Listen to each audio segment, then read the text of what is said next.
प्रधानमंत्री नरेंद्र मोदी इंडोनेशिया के दौरे पर है। कल जकार्ता में जोरदार स्वागत के बाद आज पीएम मोदी को इंडोनेशिया के सर्वोच्च सम्मान से नवाजा गया। राष्ट्रपति प्रबोवो ने उन्हें इंडोनेशिया का सर्वोच्च सम्मान दिया। पीएम मोदी को सम्मानित किए जाने के अलावा दोनों देशों के बीच 20 महत्वपूर्ण समझौतों पर हस्ताक्षर हुए हैं। इसमें सबसे अहम ब्रह्मोस डील रही। इसको लेकर दोनों देशों के बीच पिछले 4 महीने से बातचीत चल रही थी। भारत इंडोनेशिया को ब्रह्मोस मिसाइल की अतिरिक्त यूनिट देगा। आपको बता दें, फिलीपींस वियतनाम के बाद इंडोनेशिया ब्रह्मोस खरीदने वाला तीसरा देश बन गया है। इंडोनेशिया ने ऑपरेशन सिंदूर में इस्तेमाल भारतीय अस्त्र एयर टू एयर मिसाइल खरीदने का भी फैसला किया है। वहीं भारत इंडोनेशिया के लिए ईवीएम विकसित करने में भी मदद करेगा। हमारे देशों के बीच बढ़ता विश्वास हमारी रक्षा, सुरक्षा और मैरीटाइम सहयोग को मजबूत कर रहा है। आज हमने डिफेंस एक्सचेंज, डिजास्टर मैनेजमेंट और इंडस्ट्रियल सहयोग बढ़ाने पर सहमति बनाई। अब हम दोनों देशों के कोस्ट गार्ड हिंद महासागर में मैरीटाइम सेफ्टी और सिक्योरिटी के लिए मिलकर काम करेंगे। दो करीबी मैरीटाइम देश होने के नाते हमने ब्लू इकोनॉमी, पोर्ट डेवलपमेंट और मैरीटाइम ट्रेड में आपसी सहयोग बढ़ाने का भी निर्णय लिया है।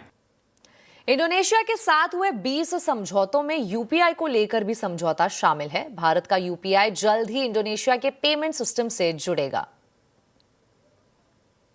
पीपल टू पीपल टाइज हमारे संबंधों की सबसे बड़ी शक्ति है। हमें बहुत खुशी है कि भारत की यूपीआई इंडोनेशिया के पेमेंट सिस्टम के साथ इंटीग्रेट होने जा रही है। इससे ईज ऑफ डूइंग बिजनेस और ईज ऑफ ट्रैवल दोनों को ही बल मिलेगा। इस पर ज्यादा जानकारी के लिए हमारे साथ जुड़े संवाददाता आलोक प्रियदर्शी। आलोक, भारत और इंडोनेशिया के बीच कौन से अहम समझौते हुए हैं, बताइए।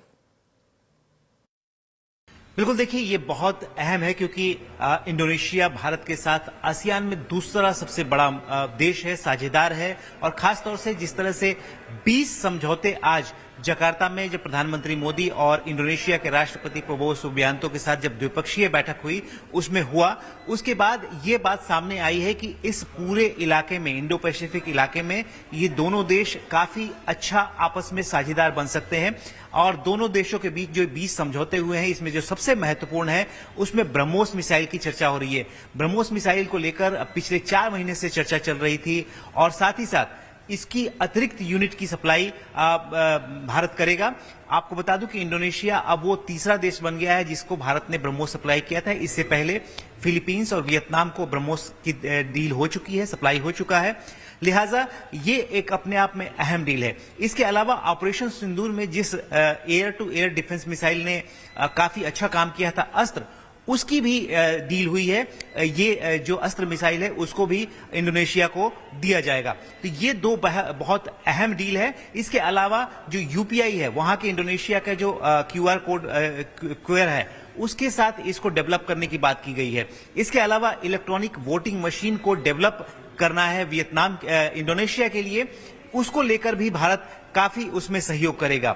इसके अलावा जो 20 डील हुई है उसमें कृषि, रक्षा, मरीन, तमाम जैसे क्षेत्र हैं जिनमें इस समझौते को शामिल किया गया है। तो मैं बता दूं कि बहुत ही अहम समझौते हैं और खास तौर से जो इंडो पैसिफिक एरिया है इसमें एक तरह से शांति और समुद्री सुरक्षा को लेकर काफी अहम माने जा रहे हैं। और प्रधानमंत्री ने जिस तरह से ये बात कही है कि दोनों देश मिलकर किस तरह से आने वाले दिनों में उनकी बड़ी भूमिका हो सकती है, तो ये अपने आप में काफी अहम बात है। जी आलोक, शुक्रिया इस पूरी जानकारी के लिए। प्रधानमंत्री नरेंद्र मोदी ने इंडोनेशिया की संसद को भी संबोधित किया। पीएम मोदी ने इशारों में चीन के विस्तारवादी रवैये पर निशाना साधा। उन्होंने कहा कि भारत विस्तारवाद नहीं बल्कि विकासवाद के मार्ग पर चलता है। पीएम मोदी ने कहा कि आतंकवाद के मुद्दे पर दोनों देश साथ है। उन्होंने कहा कि पहलगाम में आतंकी हमले के दौरान इंडोनेशिया मजबूती से भारत के साथ खड़ा था। ऑनरेबल मेंबर्स, आतंकवाद जैसे विषयों पर भारत और इंडोनेशिया दोनों की एक राय रही है। पिछले वर्ष जघन्य आतंकवाद हुआ,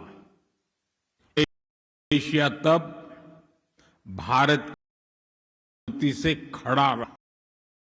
मैं इसके लिए राष्ट्रपति प्रभुवो और आभार व्यक्त करता हूं। भारत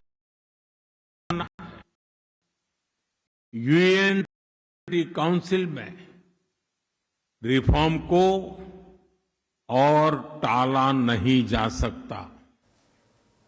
बढ़ते अगली खबर की ओर। सीरिया की राजधानी दमिश्क में एक के बाद एक 2 धमाके हुए। ये धमाके उस होटल के पास हुए जहां फ्रांस के राष्ट्रपति इमैनुअल मैक्रोन अपनी आधिकारिक यात्रा के दौरान ठहरे हुए थे।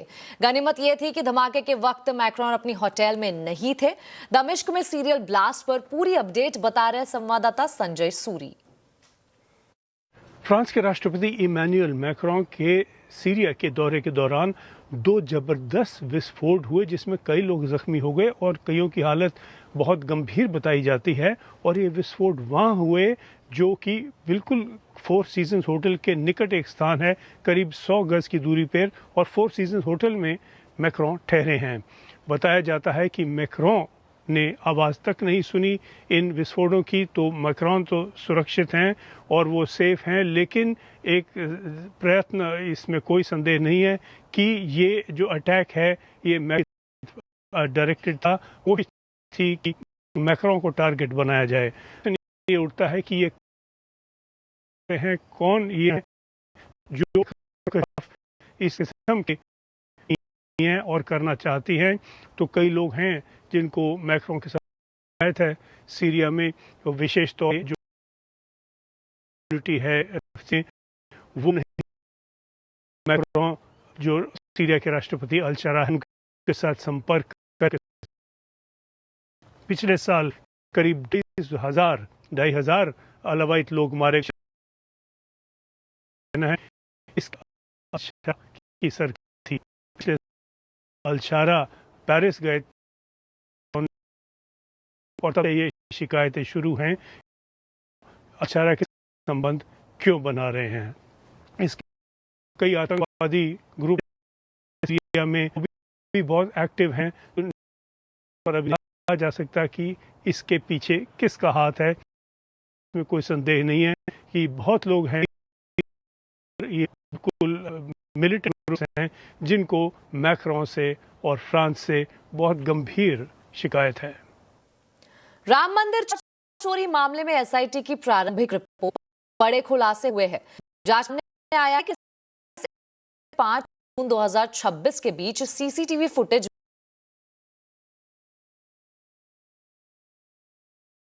रिपोर्ट में किया गया है। ये भी सामने आया है कि गिनती वाले कमरे का पालन नहीं हुआ और खामियां थी। एसआईटी की भूमिका पर सवाल उठाए हैं। एसआईटी की रिपोर्ट में खुलासे हुए हैं। डिटेल्स में संवाददाता अवध सिंह।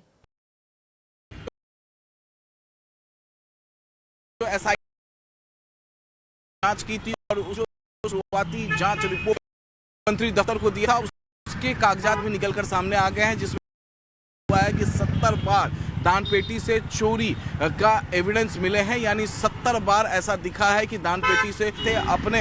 इसके अलावा जो तकरीबन 10 लाख रुपए लवकुश के घर से रिकवरी हुई है। अनुकहा से बताया जा रहा है जो 20 में रिकवरी, और यही वजह है अयोध्या पुलिस चाहती है ताकि जो और भी कुछ डिटेल्स जो इसमें है वो निकल कर इससे बीतकल एक बार फिर जब ट्रस्ट की बैठक, और वो भी ये बैठक इतनी ज्यादा इंपॉर्टेंट थी क्योंकि जब से ये चोरी का मामला निकल कर सामने आया उसके बाद ये पहली ट्रस्ट की बैठक थी। सवाल में जितने सदस्य ने उन्होंने एसआईटी से रिक्वेस्ट किया है इस पूरे मामले में कि जितने दंड दिया जो है अयोध्या पुलिस हो या फिर एसआईटी हो, वो लगातार मामले को इन्वेस्टिगेशन कर रही है, इन्वेस्टिगेशन को आगे बढ़ा रही है। और बैंक कर्मचारी गिनती करते थे वो भी लगातार अयोध्या पुलिस के रडार पर हैं। तो इस मामले में लगातार आगे बढ़ तरफ राजनीति भी, विपक्ष सत्ता पक्ष आरोप प्रत्यारोप लगा रहा है, तो सत्ता पक्ष विपक्ष पर पलटवार कर रहे हैं। इस सब के बीच एसआईटी की जो वो आ गई है, जाहिर तौर पे जो डॉक्यूमेंट्स एसआईटी के हाथ में लगे हैं उनको गहनता से जांच की जा रही है। ने चढ़ावा शो घेरा है। पीएम योगी ने पूछा कि वक्फ बोर्ड मारो के नाम पर एसआईपी कांग्रेस चुप क्यों है। पर तुम रास्ता पर खिलवाड़ कर रहे हो, एक भी बार बताओ वक्फ के नाम पर हजार प्रदेश में भी इसके अंदर भी बेची गई। एक बार ये लैंड गरीब की थी, कमजोर लैंड जिसको गरीब जा सकता था। कन्वेंशन से राजेंद्र मौर्य जैसे किसी भी व्यापारी के लिए व्यापारिक प्रतिष्ठान बनाए जा सकते थे जहां से वह अपनी प्रतिभा और अपनी कार्य करके दे। इन्होंने वक्फ के नाम कब्जा कर बेचे। लोग ने वक्फ के नाम पर उस लैंड का वारा न्यारा किया है। एक भी बार कांग्रेस और समाजवादी पार्टी नहीं। चलिए अब आपको बता दें, पिछले 4 दिनों से लगातार धीमी अलर्ट है। घंटों का असर अब दे रहा है। में सड़कें पानी में डूब गई, जिससे लोगों को भारी परेशानियों का सामना करना पड़ा और कई गाड़ियां पानी में फंस गई। वहीं वसई विरार के बीच रेलवे ट्रैक पर पानी भरने से लोकल ट्रेनें देरी से चल रही है। नालासोपारा स्टेशन पर बड़ी संख्या में यात्री फंसे नजर आए। इधर महाराष्ट्र के दूसरे इलाकों में लगातार मूसलाधार बारिश ने पूरे राज्य के लोगों का जीवन अस्त व्यस्त कर दिया। कोल्हापुर में पंचगंगा नदी खतरे के निशान की तरफ तेजी से बढ़ रही है और हालात लगातार गंभीर होते जा रहे हैं। रात भर हुई मूसलाधार बारिश ने जिले के 56 बांधों को पानी में डुबो दिया है। तेज बहाव ने मंगल विहार के पास सड़क का हिस्सा बहा दिया है, जिससे कई इलाकों में यातायात प्रभावित हुआ। हालात इतने बिगड़ चुके हैं कि 3 मिनट बंद करने पड़े। नासिक में लगातार मूसलाधार बारिश के बाद गोदावरी नदी उफान पर है। हालात को देखते हुए प्रशासन ने अलर्ट जारी किया है। इस बीच त्र्यंबकेश्वर मंदिर से भी तेज बारिश की तस्वीरें सामने आई हैं। पिछले कुछ दिनों से उमस और गर्मी की मार झेलने के बाद आज दिल्ली समेत एनसीआर के कई इलाकों में झमाझम बारिश हुई है। तेज की पानी निकासी के लिए निगम एएमडी के टीमें पंपों की राहत कार्य है। आंधी की वजह से में गिरावट आ सकती है। गुरुग्राम से क्या हालात है, इसका जायजा संवाददाता धर्मवीर शर्मा ने।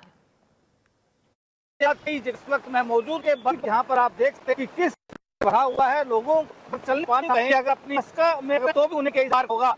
गुरुग्राम का जो सिविल लाइन का इलाका है, सेक्टर 15 का इलाका है, इन सभी इलाकों में जल भरा हुआ है। बारिश जो है अभी भी रुकी है और शाम में लोग बाहरी जाम से भी गुजरना पड़ सकता है, क्योंकि जब जब बारिश होती है हम देखते हैं सड़कों पर एक लाखों वो गुरुग्राम में कामकाज के लिए आते हैं और गुरुग्राम के दूसरे तो जैसी बात है ज्यादा ट्रैफिक का जो दबाव है वो रहता है, तो दबाव होता है तो ये दबाव और जाम लग जाता है। इधर जम्मू कश्मीर के डोडा में आई भीषण बाढ़ ने भारी तबाही मचा दी। हाईवे मलबे ने अपनी चपेट में ले लिया। तबाही ऐसी कि पूरे डोडा गई। कई घर भी बाढ़ को नहीं बच सके। हमारे घरों का नामो निशान ही। कई जगह भारी बारिश की वजह से लैंडस्लाइड की भी खबरें सामने आई हैं। सड़कों पर गिरे पहाड़ के बड़े पूरी तरीके भी टूट गया है। भारी बारिश सुरंग निर्मल गिर गया। हादसे में अब तक मौत की पुष्टि हो चुकी है, जबकि लोग मलबे में बताए जा रहे हैं। वहीं 9 घायलों को अस्पताल भर्ती कराया, निकाले राहत और दल युद्ध कर रहे हैं। भारत के छोटे शहर अब कमाई और खर्च में बड़े शहरों को टक्कर दे रहे हैं। प्राइस एंड टाटा सन्स की the many urban India's report में ऐसे कई दिलचस्प पहलू सामने आए हैं। आज आवाज अड्डा में इसी पर होगी चर्चा। छोटे शहरी हानि शाम 7 पर।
थीम में मोटा ऐसा बन सकता है रामपाल का साथ बातचीत अग्रवाल ने कहा कि क्विक कॉमर्स रिटेल सेक्टर की पूरी तरह बदल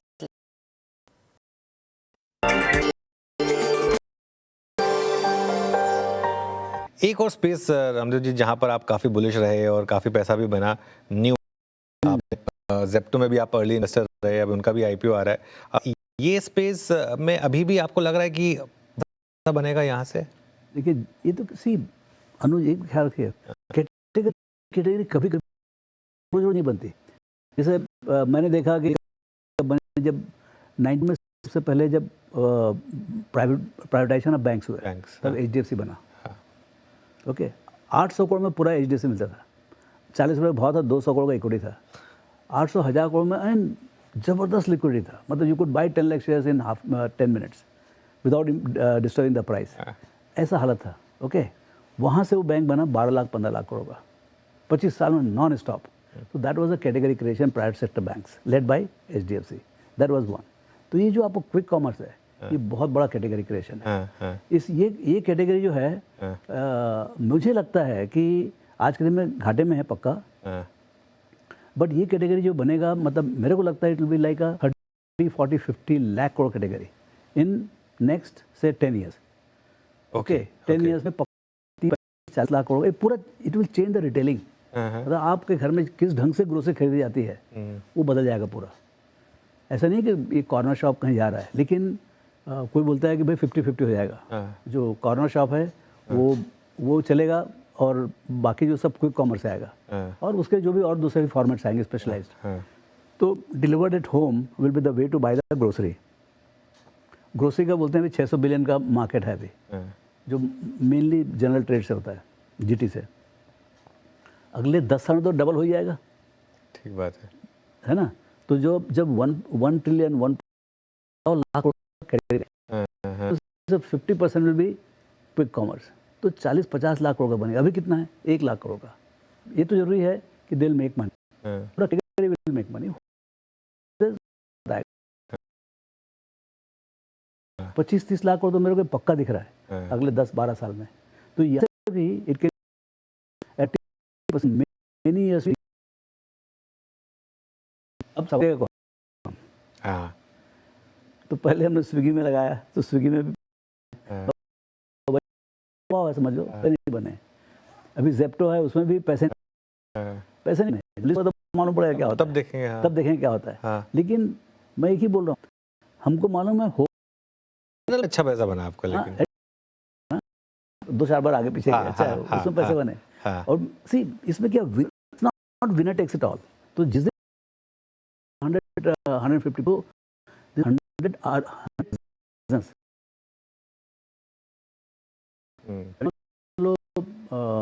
ब्लिंकिट का मान लो 1 लाख करोड़ टर्न होता है और 2% नेट मार्जिन कमाता है, 2000 करोड़ होता है। तो 2000 करोड़ 100 का पी के 2 लाख करोड़ बनता है मिनिमम। ऐसे वैल्यूएशन बनेंगे इसके। सो ये कैटेगरी बहुत इंटरेस्टिंग है। अभी देखिए रियल मालूम पड़ेगा जब लिस्ट हो जाएगा।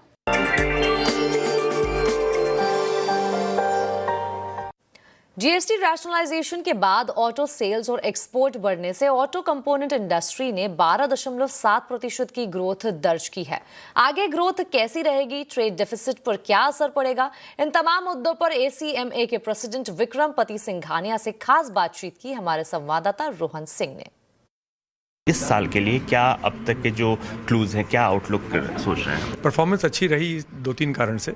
एक तो आप देखिए कि पोस्ट GST OE की सेल्स रोबस्ट रही, और वो चाहे हमारा इंफ्रास्ट्रक्चर इंप्रूव हो रहा है, चाहे हमारी इकोनॉमी इंप्रूव हो रही है, प्लस कुछ एक्सपोर्ट्स में भी तेज़ी आई है US को छोड़ के बाकी कंट्रियों में।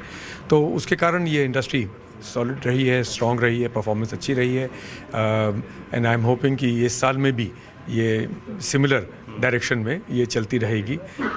कुछ लोकलाइजेशन का कंपोनेंट बढ़ा है, तो आई थिंक ओवरऑल जो इंडस्ट्री का मूड है और जो नेशन का मूड है इन सम वेज, उस दिशा में ये इंडस्ट्री चल रही है। बस एक छोटा सा कंसर्न है कि पिछले 2 सालों में हमने देखा आप ट्रेड सरप्लस थे, इस साल फिर से हम बैक टू डेफिसिट हो चुके हैं। चाइना से जो इम्पोर्ट हो रहा है वो भी बढ़ा है, क्या रीजंस रहा है और क्या हम इसको आने वाले समय में इसको गैप, इस ब्रिज को गैप कर सकते हैं? पहले तो हम ये उल्टा चालू करेंगे कि हम तो सर्टनली होप करते हैं कि ये गैप को हम ब्रिज करेंगे।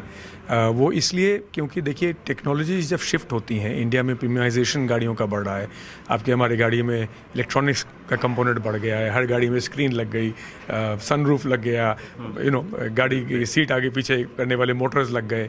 सो धीरे धीरे करके जब ये ट्रांजिशन होता है एंड जब तक वॉल्यूम्स एडिक्वेट नहीं होती हैं तब तक कुछ इंपोर्ट करना वाजिब बनता है। जैसे जैसे हमारा लोकलाइजेशन कंटेंट बढ़ रहा है क्योंकि वॉल्यूम भी बढ़ रही है और टेक्नोलॉजीज़ को, हम नई टेक्नोलॉजीज़ को अब्जॉर्ब कर रहे हैं, ये लोकलाइजेशन कंटेंट बढ़ेगा एंड आई एम होपिंग कि इंपोर्ट्स घटेंगे। जी सर, एक इशू जिस पे आप लोग बातचीत भी कर रहे हैं, जो USTR का जो इन्वेस्टिगेशन है उसको लेकर 301 का जो सेक्शन है, उस पर क्या आगे का रोड मैप क्या होने जा रहा है हमारा? इंडिया US के अंदर BTA की बातें काफ़ी तेज़ गति से चल रही हैं। हम लोग सब होपफुल हैं कि वो शीघ्र साइन हो जाएगा। तो अगर वो दोनों को मिला के देखें तो हम ये देखते हैं कि शायद इंडिया के लिए लॉन्ग रन में इसका इम्पैक्ट कम होगा या नहीं के बराबर होगा। आपकी थाली का सबसे जरूरी हिस्सा है तेल, लेकिन सबसे ज्यादा भ्रम भी इसी को लेकर है। कौन सा तेल सेहत के लिए बेहतर है और कौन सा नहीं? क्या रिफाइंड ऑयल नुकसान करता है? क्या कोल्ड प्रेस्ड ऑयल ही सबसे बेस्ट है? बहुत कंफ्यूजन है। तो तेल को लेकर आपके हर सवाल का मिलेगा जवाब शाम 5:57 पर सिर्फ कंज्यूमर अड्डा में। इसी के साथ आवाज समाचार में अभी के लिए इतना ही। आप देखते रहे CNBC आवाज और अपडेटेड रहे खबरों पर हमारे सोशल मीडिया हैंडल्स के जरिए। नमस्कार।